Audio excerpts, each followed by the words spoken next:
নমস্কার, আপনারা দেখছেন সময় কলকাতা। খেলা হবে নিয়ে রয়েছে আমি সৈকত। চোখ রাখবো খেলার খবরের দিকে। কলম্বোয় শ্রীলঙ্কার বিরুদ্ধে দ্বিতীয় টেস্টের প্রথম দিনেই বিতর্কে জড়িয়েছিলেন টিম ইন্ডিয়ার ওপেনার যশস্বী জয়সওয়াল। শ্রীলঙ্কার পেসার অসিথা ফার্নান্ডোর সঙ্গে তর্কে জড়িয়ে পড়েন তিনি।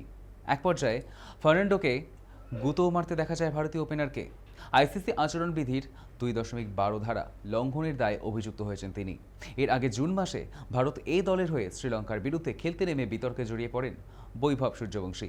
ম্যাচ শেষে শ্রীলঙ্কার প্লেয়ারদের সঙ্গে হাতাহাতিতে জড়ায় বৈভব সূর্যবংশী। তবে তাকে কোনো শাস্তি দেয়নি বিসিসিআই বা আইসিসি। এই দুজনকেই শায়েস্তা করা হোক, এমনটাই আর্জি ভারতেরই প্রাক্তন ক্রিকেটারের। তিনি আর কেউ নন, সঞ্জয় মঞ্জরেকর। সোশ্যাল মিডিয়ায় পোস্ট করে বিসিসিআই ও আইসিসির আবেদন করলেন সঞ্জয়।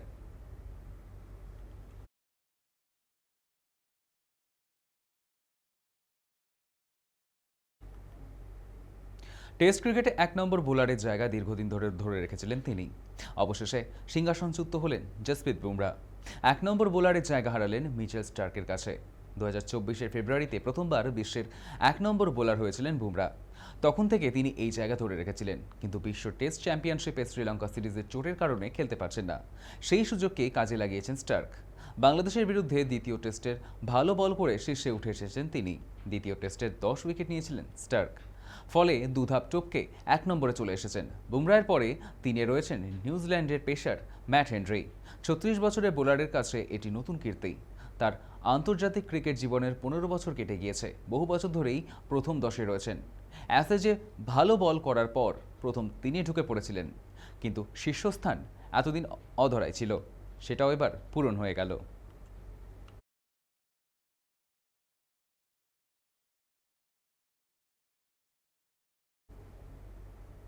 গত আইপিএলের সময় চেন্নাই সুপার কিংস কর্তৃপক্ষের সঙ্গে মহেন্দ্র সিং ধোনির দূরত্ব বাড়ার খবর প্রকাশ্যে আসে।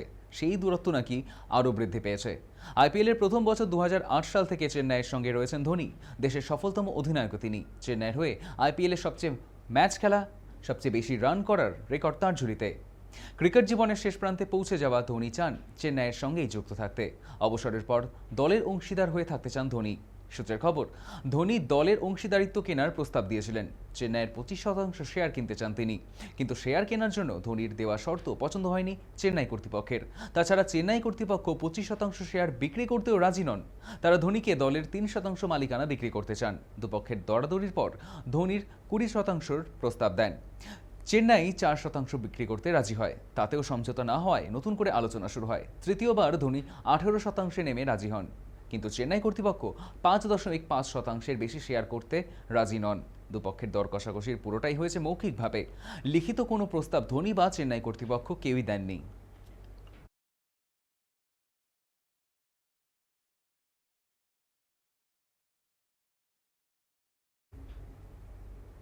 বিশ্বকাপে একেবারেই ফর্মে ছিলেন না সূর্যকুমার যাদব। দল বিশ্বসেরা হলেও অধিনায়কের ব্যাটে রান ছিল না। তারপর মুম্বাই ইন্ডিয়ান্সের হয়ে আইপিএলে রান পাননি। এই অবস্থায় সূর্যর জীবনে আস্থা জুগিয়েছে জৈন ধর্ম। আচমকা ভারতের টেস্ট চলাকালীন শ্রীলঙ্কায় হাজির। সেখানে মুম্বাই তারকা বলেন, যখন জৈন সমাজের কথা ওঠে তখন অনেকে শুধু ব্যবসার কথা ভাবেন, কিন্তু তার কাছে জৈন ধর্ম বললে সবার আগে মাথায় আসে ধৈর্য, শৃঙ্খলা ও পরিশ্রম। সেটাকে কাজে লাগিয়েই মানুষ ব্যবসায় সাফল্য পান। গত 1 বছরে তিনি জৈন সম্প্রদায়ের মানুষের মধ্যে নিষ্ঠা, ভালোবাসা ও পরিশ্রমী মানসিকতা দেখেছেন।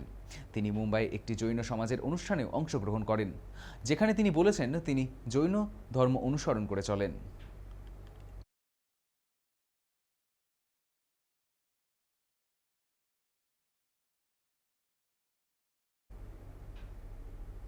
সৌদি প্রো লিগে দুর্দান্ত প্রত্যাবর্তন দেখা গেল ক্রিশ্চিয়ানো রোনাল্ডোর ক্লাব আল নাসেরের। বিরতিতে 0-2 পিছিয়ে থাকলেও তারা আল ইত্তিফাককে হারালো 3-2 গোলে। আল নাসের শুরুটা ভালোই করেছিল, কিন্তু 12 মিনিটে ধাক্কা খায় তারা। রেফারি সরাসরি লাল কার্ড দেখান। বাধ্য হয়ে আক্রমণ ভাগের এক খেলোয়াড় তুলে নিয়ে বিকল্প গোলকিপার নামাতে বাধ্য হয় আল নাসের কোচ। বিপক্ষের একজন ফুটবলার কম থাকায় চাপ বাড়ায় আল ইত্তেফাক। 31 মিনিটে গোল করেন ওন্দ্রেজ ডুডা। সংযুক্তি সময়ের 3য় মিনিটে ইয়াসের আল সামারির পাস পেয়ে গোল করেন আলভার মেদ্রান। বিরতির পর রোনাল্ডোকে তুলে এক ডিফেন্ডারকে নামিয়ে দিয়েছিলেন আল নাসেরের কোচ অ্যাঞ্জো পোস্তেকোগলু। ফলে গোল করার ভার ছিল জো ফেলিক্স এবং মানের ওপর। দ্বিতীয়ার্ধে ঘুরে দাঁড়ায় আল নাসের। 53 মিনিটে ইনিগো মার্তিনেজের শট পোস্টে লাগে। 74 মিনিটে ফেলিক্স পাস থেকে গোল করে মারে। 90 মিনিটে সামি আল নাইজেরের পাস পেয়ে নিখুঁত শটে গোল করেন মানে।